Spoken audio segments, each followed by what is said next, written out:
এই পর্বে আমরা দেখব কিভাবে ফন্ট সাইজ বড় ছোট করা যায় এবং কালার করা যায়, এছাড়া অন্যান্য ছোটখাটো অপশন। গত পর্বে আমরা এই টেক্সটটি লিখেছিলাম, এবার এই টেক্সটটি সাইজ আমরা বড় করব। প্রথমে আমরা ছবিটি জুম করি যাতে আমরা ভালো মতো দেখতে পাই। এই টেক্সটটি আমরা যদি সিলেক্ট করি তাহলে এখানে দেখতে পাচ্ছি যে আমাদের টেক্সটের সাইজ হচ্ছে 54.14 পয়েন্ট। ইচ্ছা করলে আপনি এখান থেকে সাইজ বৃদ্ধি করতে পারেন। তবে এখানে একটি বিষয়, যেমন ধরুন আমি এখানে 100 দিলাম, কন্ট্রোল এন্টার চাপলাম অথবা এখানে ক্লিক করলাম। এখন একটি বিষয়, এই ফাইলের রেজুলেশনের সাইজ যদি বেশি হয় বা কম হয় তার সাথেও এই ফন্ট সাইজের রিলেশন রয়েছে। অর্থাৎ যেমন এখান থেকে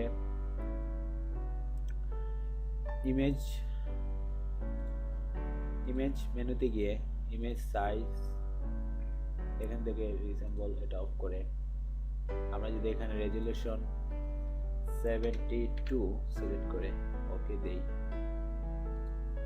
তাহলে দেখুন আমাদের সেই ফন্ট সাইজটি 100 থেকে 333 পর্যায়ে চলে গিয়েছে। অতএব রেজুলেশন, আপনি যদি ফন্ট সাইজ ওয়েবের জন্য তৈরি করেন, অর্থাৎ এই এডিটটি যদি ওয়েব সাইটের জন্য করে থাকেন, সেক্ষেত্রে আপনি পিক্সেল অনুসারে এখানে সাইজ দিতে পারেন।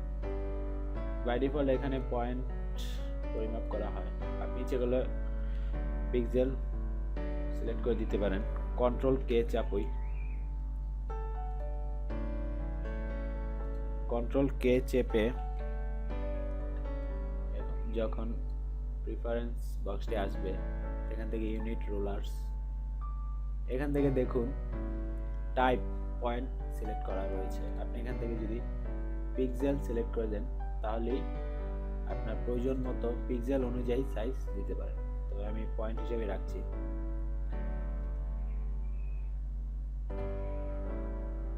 এখন আমরা আবার সেই পূর্বের অবস্থায় ফিরে গেলাম। আমরা এই ফন্টটিকে মুভ করব। মুভ করাতে প্রথমে ফন্টটি ডাবল ক্লিক করে সিলেক্ট করে নিই। এখান থেকে টেক্সট টুলটি আগে সিলেক্ট করে নেবেন। এবার এটি আমরা মুভ করে এই পর্যায়ে নিয়ে আসব। দেখুন আপনি যখন এই গ্রিড বরাবর লেখাটি আনবেন তখন দেখুন কার্সরের চিহ্ন কালো থেকে সাদায় রূপান্তরিত হচ্ছে, অর্থাৎ সঠিক জায়গায় এটি বসেছে। এবার আমরা এই বরাবর আনার পর এই ফন্ট সাইজটি বড় করব। এখান থেকেও বড় করা যায়, অথবা shortcut key control shift semicolon না কন্ট্রোল শিফট কমা চাপুন, দেখুন ধীরে ধীরে বড় হচ্ছে। অথবা আপনি যদি এই ফন্ট সাইজটি ছোট করতে চান, সেক্ষেত্রে কন্ট্রোল শিফট কমা, অর্থাৎ কন্ট্রোল শিফট কমা দিলে সাইজ ছোট হবে এবং ফুল স্টপ দিলে ফন্টের সাইজ বড় হবে। আমরা এটি বাড়িয়ে, আর আপনি যদি আরো দ্রুত গতিতে বড় করতে চান, সেক্ষেত্রে অল্ট চাপুন, তাহলে আরো বেশি দ্রুত গতিতে বড় হবে। আমরা এটি সাইজ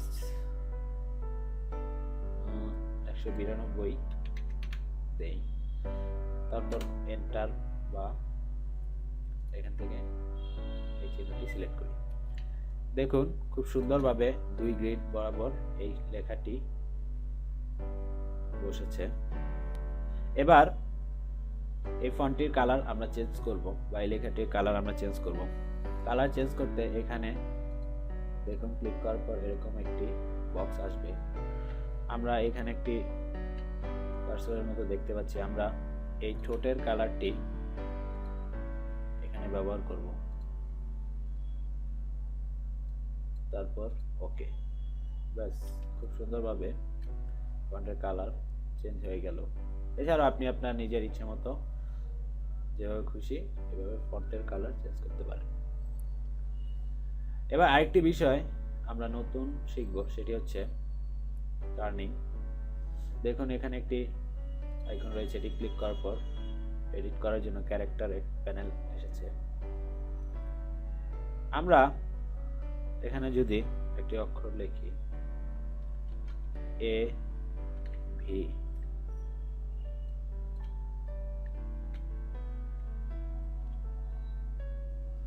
এবার আমরা যদি দেখি এ আর ভি এর মাঝখানে যেই গ্যাপটি রয়েছে সেই গ্যাপের পরিমাণ ইচ্ছা করলে আমরা আমাদের নিজের মতো করে বাড়াতে কমাতে পারি। সেটা এখান থেকে আমরা সিলেক্ট করে দিতে পারি।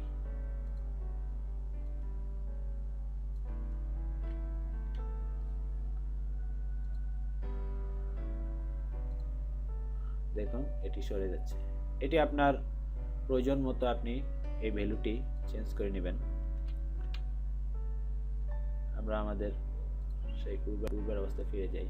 এছাড়াও আপনি যদি দেখুন 6 এর পাশে যে গ্যাপটি রয়েছে এবং 6 এর পাশে যে গ্যাপটি রয়েছে আপনি এটিও ইচ্ছা করলে বাড়াতে কমাতে পারবেন। এখানে টেক্সটটি সিলেক্ট করে আমরা কন্ট্রোল এইচ চেপে হাইড করে দিলাম। এবার এখান থেকে আপনি আপনার চয়েস মতো গ্যাপ তৈরি করে নিতে পারেন। বাই ডিফল্ট 0 দেওয়া থাকে। এভাবে খুব সহজে যে কোনো টেক্সটের টার্নিং কমানো বাড়ানো যায় এবং কালার করা যায়। ধন্যবাদ।